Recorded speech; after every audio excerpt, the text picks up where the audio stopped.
P2Y12 inhibition with clopidogrel has been the mainstay of antiplatelet therapy along with aspirin after PCI for a couple of decades. But as it turns out, clopidogrel is actually a prodrug that requires metabolism in the liver to its active metabolite in order to actually work at all.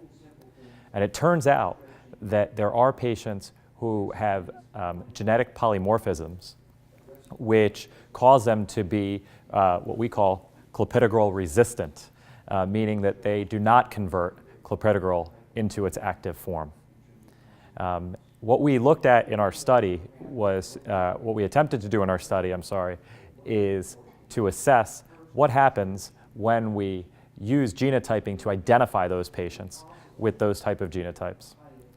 And then give that information to physicians. What type of decision making will they make under those circumstances?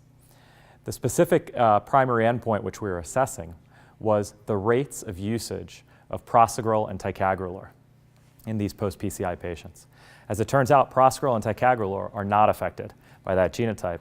So based on observational literature and prior meta-analyses, there are some guideline recommendations from genetic consortiums that exist that recommend changing your therapy to prasugrel or ticagrelor under these circumstances where you have the presence of one of these adverse alleles.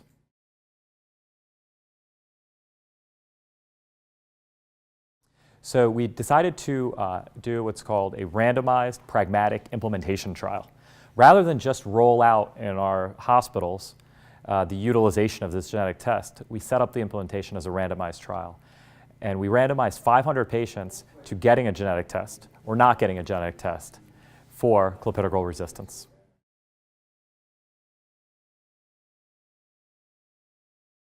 Well, first to touch on our primary outcome, we did assess whether the rates of prasugrel and ticagrelor usage rose with this genotype guided strategy.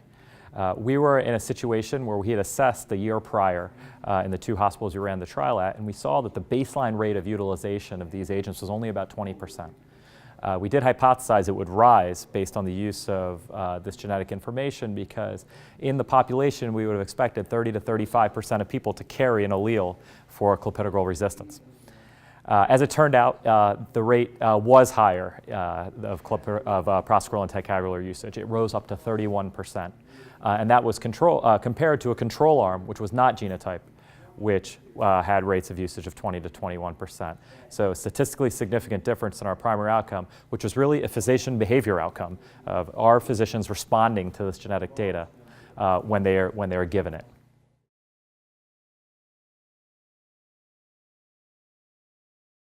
Yeah, there's a number of insights that we gleaned. Number one is, in addition to that primary outcome, which showed the difference, we also measured what we called an agreement rate. How often did physicians receive a genetic test result, whether that was a genetic test result with somebody with normal alleles or those that had this loss of carrier mutation that predisposed to clopidogrel resistance? How often did they actually follow the recommendation that was given? It turned out they followed that recommendation 71% of the time. So they did follow the recommendations the majority of the time in terms of utilizing that information to choose between clopidogrel, prasugrel, and ticagrelor. However, that's a substantial minority. 29, 30% of the time, physicians did not follow the recommendations.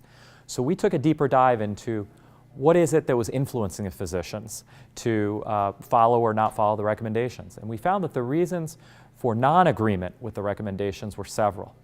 So in patients who have acute coronary syndrome, it was common for physicians to state that there's already randomized trial data in this area that says I should use prasugrel and ticagrelor, so I'm not going to de-escalate therapy to clopidogrel in an acute coronary syndrome, regardless of what genetic information tells me.